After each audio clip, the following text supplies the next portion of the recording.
He liked things he could count. 1, 2, 3, 4. The crisp rustle of bills between his fingers, the solid weight of coins in his palm. Arthur Gable was a man of tangible certainties in an increasingly digital world. For him, a credit card was just a promise, a digital transaction, a ghost in the machine. Cash was real, it was present. It had a story. Every crease, every faint scent of perfume or coffee was a testament to its journey. His neighbors in the quiet suburban town of Maple Creek found him peculiar. The cashier at the local grocery store, a young woman named Clara with eyes that noticed everything, would watch him meticulously count out exact change for his weekly supplies. No hurried tap of a card, no awkward fumbling with a phone, just the deliberate, rhythmic placement of dollars and cents on the counter. Some thought he was eccentric, a relic from a bygone era. Others whispered he was hiding something, that his insistence on cash was a shield for a life lived in the shadows. They weren't entirely wrong, but the truth was far more poignant than their imaginations could conjure. Arthur lived alone in a small, tidy house that was as meticulously kept as his finances. The garden was orderly, the windows were spotless, and not a single shingle was out of place. Inside, everything had its place. Books were arranged by color, not author. Canned goods in the pantry stood in perfect, soldier-like rows. Disorder, discontrol was his sanctuary. It was the fortress he had built around a past that was anything but orderly. 30 years ago, Arthur wasn't Arthur Gable. He was Alex, a brilliant financial analyst with a golden touch. He didn't just understand the market. He could feel its pulse. He worked for a massive investment firm, a world of dizzying numbers and abstract wealth, a world where fortunes were made and lost in the blink of an eye. He was a master of that world. He had a beautiful wife, Eleanor, and a 5-year-old daughter, Lily. They were his why, the reason he navigated the treacherous currents of high finance. He was building an empire for them, a future secured by algorithms and digital portfolios. Then came the crash. Not a market crash that everyone saw on the news, but a personal one. A data breach at his firm, a sophisticated hack that drained client accounts, including his own. But it was worse than just losing money. The breach was traced back to his terminal. It was framed, scapegoated by the very partners who had praised his genius. He lost everything overnight. The numbers on the screen, the wealth he had so carefully built, vanished into the ether. It was as if it had never existed.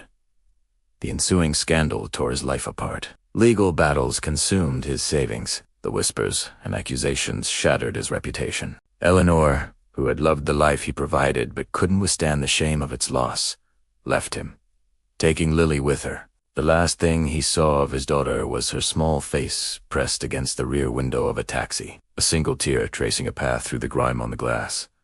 He had nothing left. No money, no family, no name. The abstract world he had mastered had betrayed him, proven to be as fragile and unreal as a dream upon waking. He fled. He took what little cash he had managed to hide away, a few $1,000s stuffed in an old shoebox, and disappeared. He became Arthur Gable, a man with no past, and he made a vow. He would never again trust the intangible. He would never again put his faith in numbers on a screen or promises stored on a server. He would only trust what he could hold, what he could touch, what he could count. Cash. Life in Maple Creek was simple. He worked odd jobs, landscaping, handyman repairs, always for cash. He lived frugally, saving every possible dollar. In his basement, hidden beneath a false floorboard, were dozens of metal boxers, each filled with neatly bundled stacks of bills. This wasn't a hoard born of greed. It was a mission.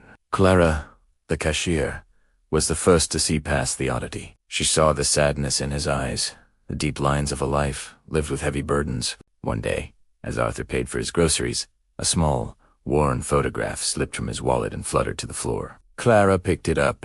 It was a picture of a young girl with bright, curious eyes and a gap-toothed smile. Before he could snatch it away, she said, "She's beautiful." "Is that your daughter?" Artur froze. For the first time in decades, the dam he had built around his heart threatened to break. He simply nodded, his throat too tight for words.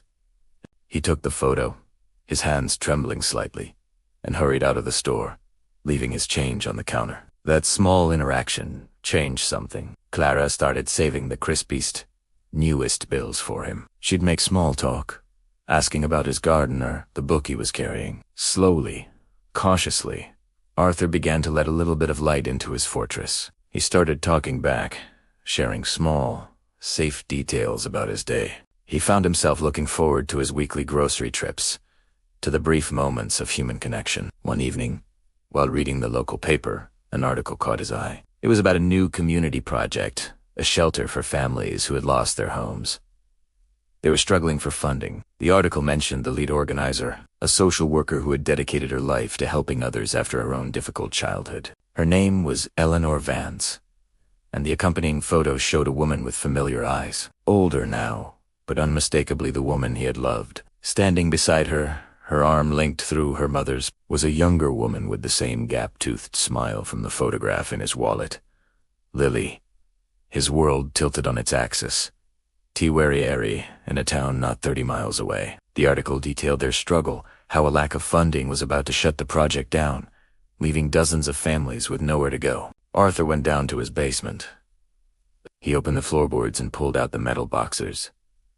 For years, he had been saving for a ghost, for a chance to somehow right the wrongs of the past. He had imagined finding Lily, giving her the fortune he had reaccumulated, a tangible apology for the life he couldn't provide. But seeing them now, seeing the life of service they had built from the ashes of their own tragedy, he realized his mission was wrong. The money wasn't for him to give, it was for them to use, to continue their work. The next day, a large, anonymous donation appeared in the shelter's bank account. It was a wire transfer, the first digital transaction Arthur Gable had made in 30 years. It was enough to save the project and secure its operations for the next decade. There was no name attached, no explanation, just a number on a screen. A ghost in the machine. A week later, Arthur went to the grocery store as usual. Clara was at the register. He placed his items on the belt, his movements still precise, but a little lighter than before. As he counted out his cash, he looked at Clara and smiled, a real, genuine smile that reached his eyes. "You know," he said, his voice quiet but clear, "sometimes the things you can't see, the things you can't count, they matter the most."